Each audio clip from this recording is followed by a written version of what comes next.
PT Angkasa Pura I Persero mencatat pertumbuhan trafik penumpang sebesar 47,2% pada Oktober 2021. Jumlahnya mencapai 2.860.812 pergerakan penumpang. Angkanya mengalami peningkatan dibanding September 2021 yang sebanyak 1.943.424 penumpang. AP1 Faik Fahmi dikutip dari kantor berita Antara mengatakan selepas masa PPKM darurat pada Juli 2021, trafik penerbangan terus mengalami pertumbuhan. Pelonggaran syarat perjalanan udara sejak September dan Oktober berdampak pada peningkatan trafik penerbangan.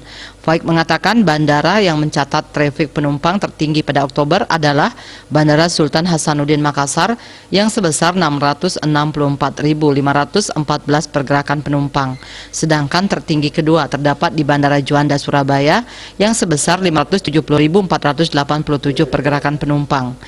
Tertinggi ketiga adalah Bandara Igusti Ngurah Rai Bali. Trafiknya sebesar 464.840 pergerakan penumpang.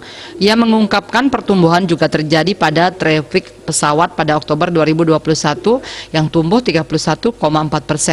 Dari semula 23.379 pergerakan pesawat pada September 2021 menjadi 30.730 pergerakan pesawat pada Oktober 2021.